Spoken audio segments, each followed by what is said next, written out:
Welcome everybody to today's class. It's going to have to be a quick one today because I have a student coming at past. I'm pleased to say I've got a new book available now. I obviously still have this one available. I've got two books available at the moment. If you're looking for a vocabulary book, this has got loads of phrasal verbs, loads of exercises, a lot of pictures as well in this one. There's quite a few pictures to help you in this one. And so that's for TEFL students certainly, and it's for anybody interested in vocabulary. You can buy it, you can actually buy it here at the moment. There has been a problem with my website. And so these two links, you can buy either of these books on these links from PayHip. You can also send me an email or write a comment under the video even if you're interested in buying either book in electronic format. I've got both of them as PDFs, and there are answers with hyperlinks and things like that to make it easier to jump back, jump to the answers and jump back again. So it should be nice and easy to use, but they're both available in physical form on Amazon. And so if you look for Grammar in Theory and in Practice or Visual Phrasal Verbs, you should be able to find my books. And if you can't, let me know and I'll help you find them, of course. Now, I'll be doing a lot of classes that run along with these two books, that accompany these two books for the next few months, being honest. I'll be doing a lot more phrasal verb classes. I know they're very popular, and I know there are a lot of people out there that want to learn phrasal verbs, and so I'll be using that book to do that. And if you've already bought a copy, you'll be able to follow the book and these lessons, and hopefully it will help you with your phrasal verbs. But I'll be doing exactly the same for this book as well. Now, this is a new one. This is about it's about grammar. And I've actually written it for native speakers. You can see the chapter headings there: determiners, nouns, verbs, conjunctions, adjectives, adverbs. Is my board back to front again, or is it me? Maybe if I do that. No? Well, it looks back to front to me, and so I hope it's okay for you. I hope you can see. So this one's about grammatical categories, and really I've written it for native speakers, but if you're a TEFL student and you're already at upper intermediate level and you want to improve your writing or your speaking, I do recommend this book. There's a lot in this book about rhetorical devices. There's a lot in this book about parts of speech, and I believe that parts of speech are really handy if you want to improve your use of language, including your use of your own language. Okay, so please do study these topics, and this book should help you. Now, today we're going to do complex gerunds and infinitives, a very difficult topic, but I want to argue that the gerunds are actually the easy part. The complex gerunds are a lot easier than the complex participles, and I'll explain why in a moment. But having a look at these gerunds, you've got to always see tenses and gerunds and infinitives in terms of four aspects: simple, continuous, perfect, and perfect continuous. Yeah, so this is I do, I am doing, I have done, I have been doing. Now, it's not just tenses that can go into those four different aspects. Gerunds, 2+ infinitives, and participles can be used in all four aspects. And there's a passive form of the simple, there's a passive form of the continuous, there's a passive form of the perfect, and I'm glad to say there's no passive form of the present perfect continuous. I'm glad to tell you that. There's no passive form here. And I say it just because I see loads of websites saying that this is real, and I get the impression sometimes it's natives as well claiming it, but claiming that I have or it has been being built is totally normal. Now, I challenge you to find somebody who speaks like that. I don't believe anybody uses perfect continuous in the passive, and I'm astonished that there's information online telling you that that's fine. I've never heard anyone do that, so if you're thinking about putting this tense into passive, avoid it.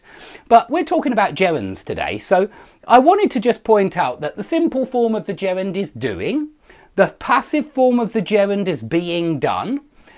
There's no continuous form of the gerund, I'm glad to say, and there's no continuous passive form of the gerund. Hooray! That simplifies things.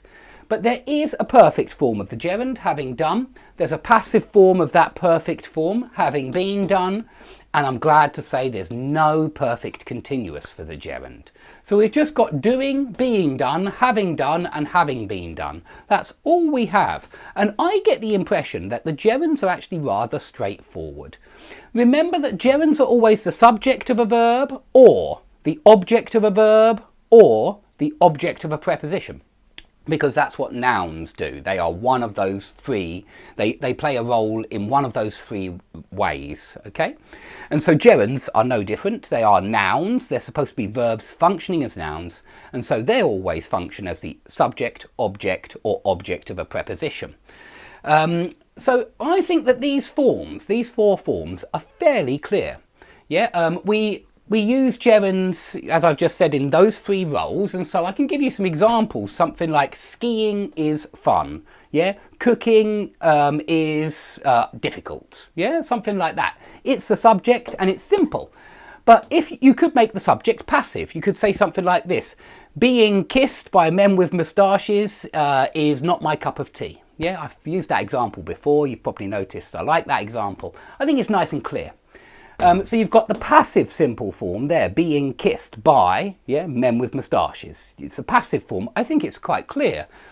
The perfect form, I think, is very clear. Yeah, you know, something like I can never think of an example when it comes to it. Having passed all my exams was a wonderful feeling. Something like that. I don't really like that example. Let me change it. I don't think we'd ever say that. It's harder for me to think of this one as the gerund, perhaps as the object. Yeah, something like this. He was accused of having committed a terrible crime. Having committed is the object of, and so we've got a perfect gerund, and we use a perfect gerund to show that something happened earlier. So the gerunds are fairly straightforward, right? And then the having been done. Something like he was accused of... I don't know, no, or he he confessed to, or he let me think of something. He went to the police and complained of, about having been mugged in the street. Yeah, he complained about having been mugged in the street. There's your perfect passive example. But these gerunds, they are easier. Have a look now at the 2+ infinitives, and they're a nightmare. You've got to do, simple. To be done, passive simple. To be doing, continuous. To be being done, that is okay. That one's okay. Continuous, passive. For example, the road is being built. Perfect, to have done. Perfect passive, to have been done. So you've got the whole lot there. And again, I'm really pleased to say there's no to have been being done. You see it on some websites that it's fine, but please don't even think about doing that. There is no perfect continuous passive. Nobody says have been being done. Okay, so if you see that form anywhere, let me know and I'll have a look at it, but I guarantee you'll never hear it, and so it's going to be wrong. But I have seen it on several websites, some really good ones with some really good exercises on there for English students. So yeah, it's a shame, but there is a lot of misinformation out there, so be careful. Okay, and so they're the 2+ infinitives. Now it's the participles I wanted to have a quick chat about today, because I've noticed something. You obviously have a passive participle, done, and a present participle, doing. Okay? So you've got two different types of participle. You've got a past participle, which is a passive participle, really. This is passive participle. When you say something like bread products made from ergot-infected grains, you're really saying bread products which are made, passive. Yeah, and that's why we call this made or done the passive participle. This one's the active participle. When you say boxes containing magazines are in the corner, containing is boxes which contain. It's active, it's not passive. Okay, so we've got a passive and an active. So how on earth, this bothered me for a while, how on earth can we have a passive form of the passive participle? What can we call that? The passive participle? How can something be passive? It's ridiculous. And so how is there a passive participle, a passive past participle, and what the hell does it mean?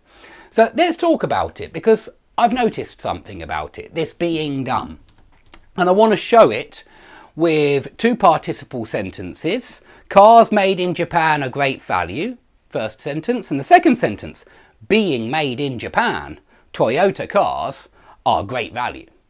Now, I want you to notice that there are at least two different types of this passive participle, two different meanings. And one is adverbial and one is adjectival. And I want to talk about the adverbial one first. So there are two types of being done. There are two types of passive-passive participle, if you want to call it that, or past passive participle, I suppose would be clearer. Look at the difference here. When you just say cars made in Japan, it's different from cars being made in Japan. This being adds an element of because into the it explains. Being made here, being made in Japan is explaining why Toyota cars are great value. It's equivalent to Toyota cars are great value because they are made in Japan. It's totally equivalent. The first one, with cars made in Japan are great value, has no adverbial element whatsoever. It's got no because in there. It's not explaining the why of the verb. It's not adverbial. This one, the top one, cars made, it's just a fact. Cars made in Japan are great value. But as soon as you put the being made there, you're giving a reason why. Now, this is not always how they work. They don't always work adverbially, but a lot of the time they do. So when you see that being in third form, think, does it mean because? Is it giving an explanation of the main clause? Because it certainly is here. Being made in Japan, yeah, because they are made in Japan, Toyota cars are great value. Now, the second way they function is adjectivally, like participle, like how we usually model participles. We usually model them as adjectives. Look at the second example. And this example, when it's adjectival, I think you only see this after the noun. This participle always comes after the noun it describes. Have a look at this. I watched a ship being bombed off the coast. Here, being bombed is describing the ship, and here it has a continuous meaning. When it's adjectival, I haven't got a pen, sorry. When it's adjectival, it has a really continuous meaning. It means that the ship was in the middle of being bombed, yeah? And so here it's 100% adjectival describing the ship. And here, when it's not before the noun it describes, it could be before it could be after it. This is really flexible, this adverbial participle. This one you could put anywhere in the sentence, and this one's adverbial. But when you're using it adjectively, it always comes after the noun that it describes. And it's got a continuous meaning. The adjectival one has a continuous meaning. The adverbial one has got nothing to do with continuous. It's all about because. It's absolutely 100%. It means because when you say being made in Japan, or when you say something like this, I don't know, being frustrated, I called my therapist, whatever. Being frustrated is giving you the reason why you called the therapist. So look out for these passive-passive participles, because they're not passive-passive. They've got a different meaning it contained within the passive participle sometimes. Not always, but sometimes. So I'm going to have to stop here because I've got a student coming in a second. But please, if you would like to buy either of these books, you can find them on Amazon. If you type in visual phrasal verbs into Amazon, you'll find it very quickly. And if you type in David Nichols, that's my name, you can see it at the bottom. Grammar in Theory and in Practice, I'm sure you'll find this one too. This one will be harder just because it's new. It's just been put up there. This one, Amazon knows about it, and I'm sure you'll find it straight away. This one is just been released, and so it might be harder. If you can't find it, just let me know and I'll show you where to find it.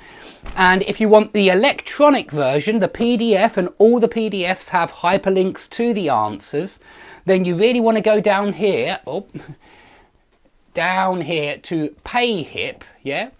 It's a website where I can sell my PDFs. My website stopped working a couple of days ago. I've had enough of it. I want to get rid of it. So I'm going to start selling these PDFs using PayHip. You can go to payhip.com/b/e and then capital W, capital V, capital D. That's this book. And if you want the other book, Visual Phrasal Verbs, you can get it for, oh, by the way, this one's £12 for the electronic version, 16 for the book. This one's £20 for the book. It's a bit thicker. It's got more pages in it. It took a long time to make, being honest, that one. But yeah, the second, the visual phrasal verbs is here. It's /B/FUOD, all small letters. Okay? But if any of you can't find it, just let me know and I will come and help you. Just put it under the video or something like that and I'll show you where it is. I will add some links, of course. It's live at the moment, but in future I'll add links to where you can get those books and where you can buy the physical copies, where you can buy the ebooks. Okay, thanks everybody for watching and I hope to see you all soon.